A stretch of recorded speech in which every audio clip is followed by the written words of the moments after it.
a grown woman. You make this decision. What is the moment? What is the trigger for you to think, I want to reconnect now? Did something happen? Did you just... I got kids. Well, a kid. I got a kid. At that time. And you're going to think this is really nuts. But Never. I really wanted him to swab the side of his mouth so I could do the 23andMe thing. I really care about my ancestry. I'm trying to figure out all of this stuff because I want to know where we're from. Like, you know what I mean? That all that kind of stuff means a lot to me. So I was thinking about that, but above anything, really thinking about like, what a better time to connect with him. And if he says yes, great. If he says no, great. I was okay with, you know. Do you think he would have said no? You just never know. But did it occur to you? Did you think? Yes. Say my name, say my name. Kinda shady. Baby, I heard you. I'm here to serve you. How I love him for his generosity. My man, my man, my man. She said, You don't know what you mean to me. Baby, I'ma be a motivation. We don't wanna never end. It's like a lifestyle. Cool thing.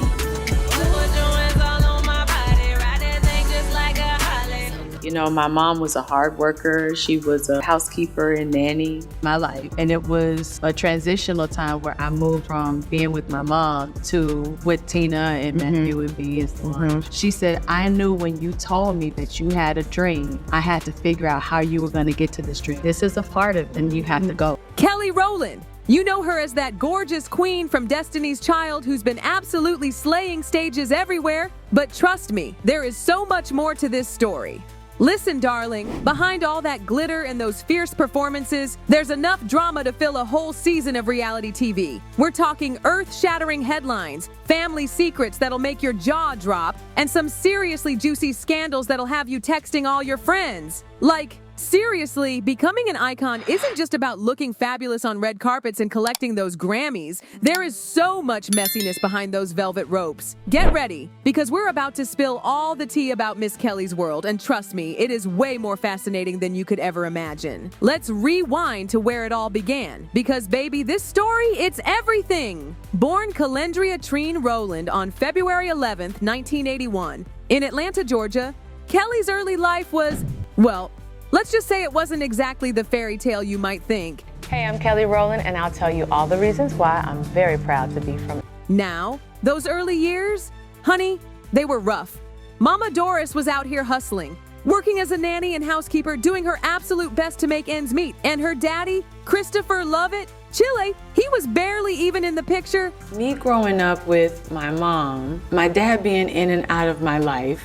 But wait, because this is where things get heavy. Behind closed doors, it was not all sunshine and rainbows. There was some serious darkness going down at home. We're talking domestic abuse, y'all. It got so bad that Doris had to pack up everything, grab little Kelly, and run from that toxic marriage, heading straight to Houston, Texas for a fresh start. But hold on to your wigs, because this is where it gets really interesting. By the time Kelly was just 7 years old, 7, y'all, Mama Doris made this absolutely wild decision. She let Kelly move in with, are you ready for this? The Knowles family. Yes, that Knowles family. Matthew and Tina became Kelly's legal guardians. And baby, that changed everything. My life. And it was a transitional time where I moved from being with my mom to with Tina and Matthew and me and so on. She said, I knew when you told me that you had a dream, I had to figure out how you were going to get to this dream. This is a part of it and you have to go. From that moment on, Kelly and Beyonce were literally inseparable. They were closer than sisters. And together, oh honey, they started creating pure magic. Meeting the Knowles family and having this space of a new family, you know what I mean? And still, of course, having my mom there and having, you know, my 2 moms and a father type figure there too. These 2 little divas were thick as thieves, forming this group called Girls Time. And let me tell you, they were out here grinding, but don't get it twisted. Success didn't just fall into their laps like some kind of blessing from above. They had to work for that spotlight. Just go back to it one more time for me to get some more footage. Just get the strongest harmony parts. I just need a few more minutes of footage, that's all. The children of the world. Let's talk about setbacks because Chiley, they went on Star Search and lost in front of the whole nation. Can you even imagine? But did that crush their spirits? Absolutely not. These girls had way too much fire in their souls to let one little rejection hold them back. Your challenges are a young group from Houston. Welcome, Ativia, Nina, E. Ashley, the hip hop girls time.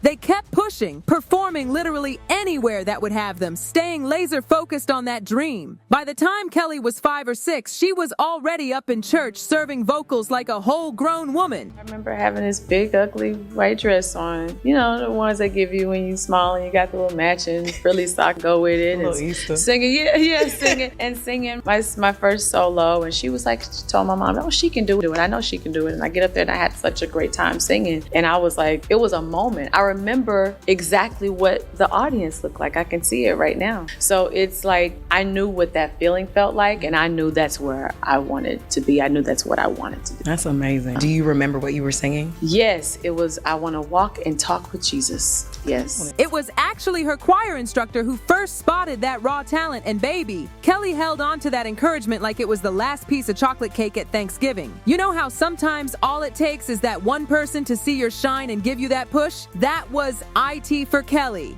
Who was the first person that said, oh, you can actually sing, you should use that? My choir instructor. How old were you? 6, maybe 5 or 6, 5, 6, 7, like in that age range. Fast forward a few years, and by age 10, yes, 10, Kelly was already part of what would become the legendary Destiny's Child. But Chile, let me tell you, getting that record deal, it was a struggle. They faced rejection after rejection, but finally, Columbia Records signed them in 1997, and honey, that changed everything. It was more so like, because it took us a while to get our record deal, for some people it was like, oh yeah, y'all little record deal. Oh yeah, y'all little music thing. Let me make it very clear. One should never little anybody's anything. I know that's right. It's such a disrespect. Like, I think that we kind of just do that naturally. Oh, I'm gonna go to this little thing that's such and such. It's not little. When someone gets an opportunity to do something, it's an opportunity, which makes it big for them, and you delight in that moment for them with them, because it ain't little. Like, little is when you're belittling something or someone, and it's fine. People did that. My happy. When Destiny's Child hit the scene in the late 90s, they didn't just rise to fame, they absolutely dominated. The moment No No No Part 2 dropped in 1998, baby, it was over for everybody else. They had the whole industry in a chokehold.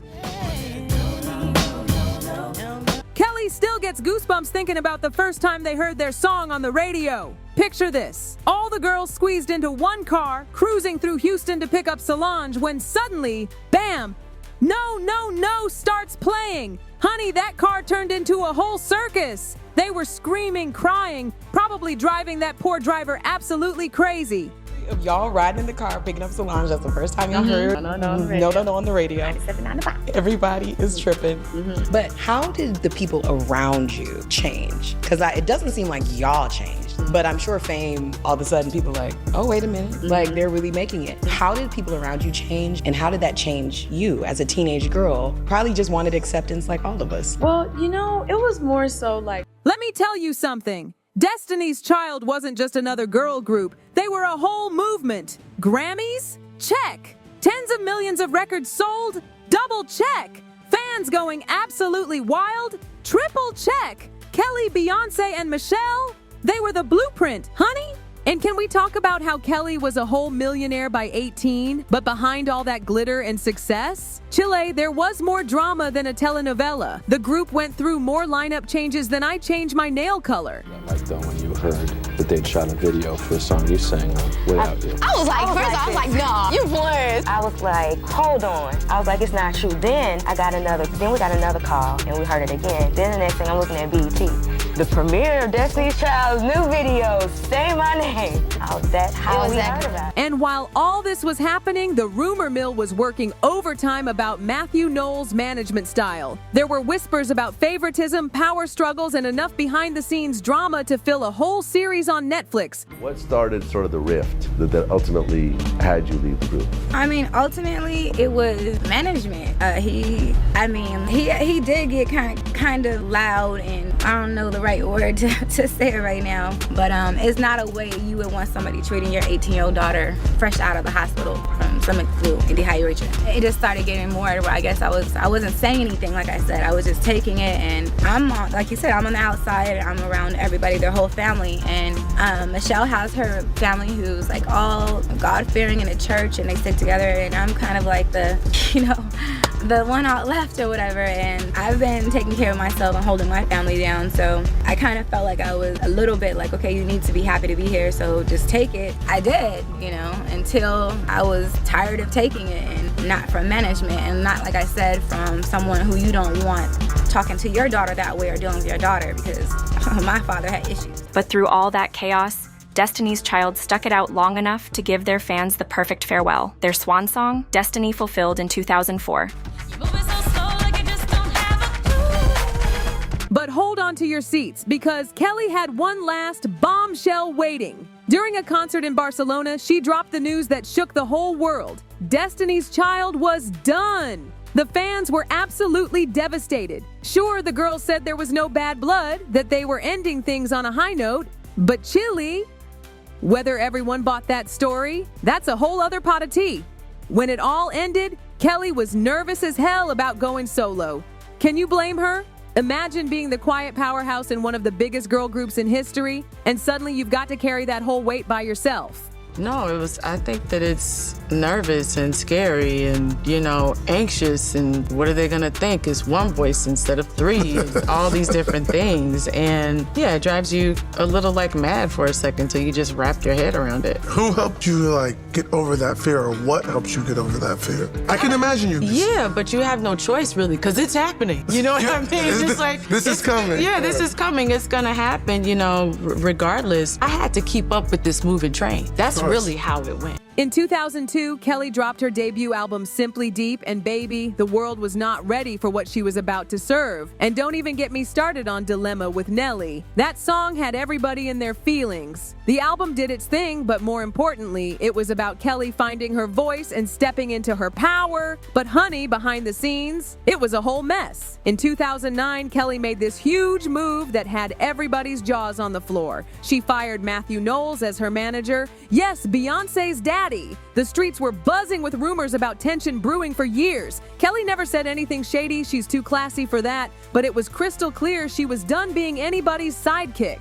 After all those years under Matthew's thumb, she was ready to write her own story. Of course, the gossip machine went into overdrive wondering if there was bad blood, but Kelly kept it cute and focused on her next chapter. Now, let's dive into some serious daddy drama, because this part of Kelly's story will have you reaching for the tissues. Kelly spent most of her childhood without her father, and that absence, it left some deep scars that followed her well into adulthood. That probably has to do with trust, right? Because looking at you talk about having daddy issues and abandonment issues, it's like... But wait, because this tea is about to get even hotter. Fast forward to Kelly being all grown up, married, and a mama herself. That's when she decided it was time to face her past. After all those years of living without him, Kelly was finally ready to get some answers. Was she nervous? Girl, wouldn't you be? But this queen wasn't playing around. She tracked him down, arranged a meeting, and showed up with a 23andMe kit. Just in case anybody had questions about their connection.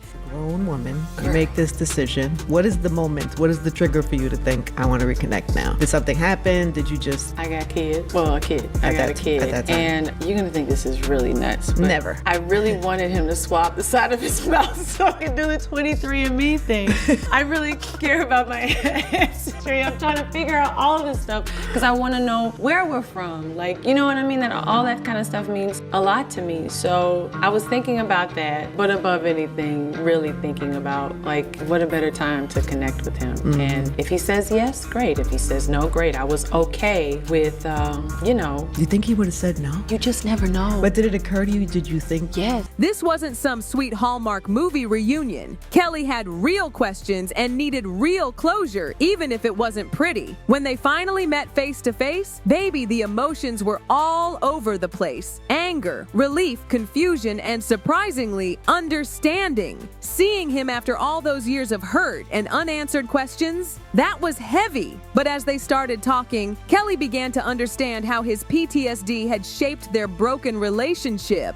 I remember thinking about what if he doesn't respond. So you even thought about that? I never even thought about it. What if he doesn't respond? I remember walking to meet him. My feet got heavy. I mean, he showed up, but even still, like I had all these things I wanted to say. I was going to go in on this man. Why weren't you there? Why didn't you such and such? I can't believe what you, like I knew and it was all spewing. So you had anger. You had anger. I kid you not. The moment I walked in there, I saw his face. I saw how old he was.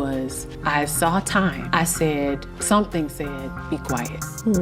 I was quiet. I let this man talk for 2 hours. 2 hours he needed to get out everything that he needed to get out. And he still kept talking. And then, you know, it was like certain things that he told me like fit the other side of a part of a story that my mom had told me. You know what I mean? But I'm like, well, that doesn't add up and this part doesn't quite make any sense. And why did you try to find me? You know, and he did. But I realized in the course of that time of my being mad at him, I'd also set boundaries up for myself. Like I said, when me and the girls would go on tour, I made sure to have a meeting with the security guards. Like if a man comes to the gate and he says his name is this, do not. Like I'd set up my boundaries because I didn't know what he was going to bring into my life. Right. And I was like, I'm good right now. So all that time, I'm protecting myself. You know what I mean? But in all the time that I'm protecting myself, I'm also going through the most tumultuous relationships, choosing the wrongest dudes to be. So all that time I'm protecting myself, you know what I mean? But in all the time that I'm protecting myself, I'm also going through the most tumultuous relationships, choosing the wrongest dudes to be. It didn't fix everything, but it gave Kelly a whole new perspective. She had to face all those scars his absence left, especially when it came to trusting men. But even after all that emotional turmoil, Kelly chose to move forward. She wasn't about to let the past define her future. Kelly's always been real about her truth, and this time was no different. She showed up, did the hard work of healing, and found peace with her past, even if it wasn't the fairy tale ending she might have dreamed of as a little girl. But then tragedy struck like a bolt of lightning. Her mother Doris passed away shortly after Kelly became a mother herself. That loss? Baby. It hit her like a ton of bricks. Losing the one woman who had always been her rock left a void that nothing could fill. Through all that heartbreak, Kelly found some peace in the love of her own family. She married Tim Weatherspoon, a man who's been her absolute rock. And while she took his name legally, she kept Rowland professionally. Together, they built this beautiful life and had 2 gorgeous kids. But let's be real, the pain of losing her mama, that's a wound that'll never completely heal. Even with all this personal drama, Kelly kept her career soaring high. She wasn't sitting around waiting for opportunities. She was out here making moves. She became a judge on X Factor in both the US and UK, then took her talents to The Voice Australia, and baby, they ate her up. Fans were obsessed with her supportive vibe and that ear for talent. Kelly was serving everything from mentorship to straight up sass. But hold up, because the grind didn't stop there. Kelly wasn't just living for reality TV. She was conquering both big and small screens. She turned heads when she took on the role of the legendary Gladys Knight in American Soul on BET. Chile, she had all the chops to portray a soul music icon. And let's not forget, she showed us she could do comedy too. Let's talk about that Christmas classic, Merry Little Christmas Baby. That track blew up so big, it turned into a whole franchise with sequels like Merry Little Christmas Wedding. You better believe Kelly's got the acting game on lock. But hold up, let's rewind to Coachella 2018. Y'all remember that moment? Fans are still losing their minds over it. Kelly, Beyonce, and Michelle Williams reunited for a mini Destiny's Child reunion, and honey, the world stopped. night. They were matching outfits, serving hits like Lose My Breath and Say My Name. The trio reminded everyone why Destiny's Child is the blueprint for girl groups everywhere. The energy was absolutely insane. But Kelly didn't just live off that nostalgia. Oh no. She kept the music coming strong. Tracks like Crown and Kelly, straight fire. She was out here teasing fans with what's coming next, linking up with heavy hitters like David Guetta and Calvin Harris, blending R&B with dance pop in a way that only Kelly could pull off. Let's be real, Kelly Rowland wasn't just the other girl in Destiny's Child. She's a full-on superstar, slaying music, TV, and acting while keeping that energy unapologetically hers. But honey, at the Cannes Film Festival, things got messy. Kelly was gliding up that iconic red carpet, serving looks that could melt cameras when things took a shocking turn. A security guard, instead of giving her the usual polite escort, put his hands up and rushed Kelly up the stairs like she was some kind of afterthought. And yes, this all went down in front of the cameras. The second Kelly stopped, baby, you could practically see the steam coming out of her ears. She was not having it. Kelly sent shockwaves when she spoke out later. She wasn't just annoyed, she was furious. She accused the guard of racially profiling her, pointing out how women who didn't look like her were treated with respect and given their moment in the spotlight, while she was shoved aside like she didn't belong. I stood my ground, Kelly said later, unapologetically. If you weren't already paying attention, now you are. There's a boundary, and I don't let people cross it. The guard's colleagues tried to jump in, claiming she was just doing her job, but Kelly wasn't buying it. For her, this wasn't about following rules, it was about respect, something she felt was clearly missing. A black woman on the red carpet shouldn't have to fight to be seen. Of course, social media exploded. That clip of Kelly pointing her finger with all that fire went viral faster than you can say, no, no, no, sparking heated debates about racism and celebrity treatment. Some folks were all in for Kelly, calling her a queen for standing up for herself, while others tried to downplay it, questioning if it was really about race or just an overreaction. But the memes? Baby, they were legendary, turning Kelly's defiant moment into everything from a rallying cry for justice to a hilarious internet sensation. Through all the noise, Kelly stood firm.